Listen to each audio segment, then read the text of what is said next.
Príjemný pekný deň vám želám všetkým priaznicom iMove. Sme tu opäť, tento raz s ponukou detského letného tábora, ktorý sa uskutoční už 8., 9., 10. augusta v Zlatníckej doline. Samozrejme, že u toho bude celý tým iMove. O čo pôjde? Bude to jednodňová akcia, v ktorej cieľom je to, aby deti spoznali dary prírody.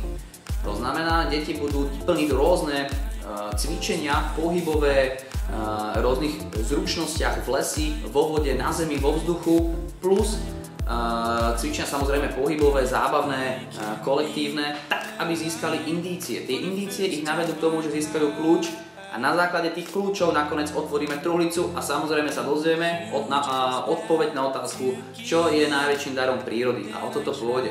Pôjde o to, aby deti zažili čo najviac rôznych podnetov z prírody, aby spoznali trošku lepšie prírodu, aby sa zabavili a trošku socializovali. Takže je to akcia pre trošku staršie deti od 7 rokov. Ja myslím, že je to výborne nachystané. Je tam lektorka, ktorá má skúsenosti už s organizovaním kempov v zahraničí s obrovskými kempami. Nachystala to výborne, takže teším sa na to. Nepremeškajte to. Registrovať sa môžete na stránke www.imove.sk v podsekcii detský letný tábor.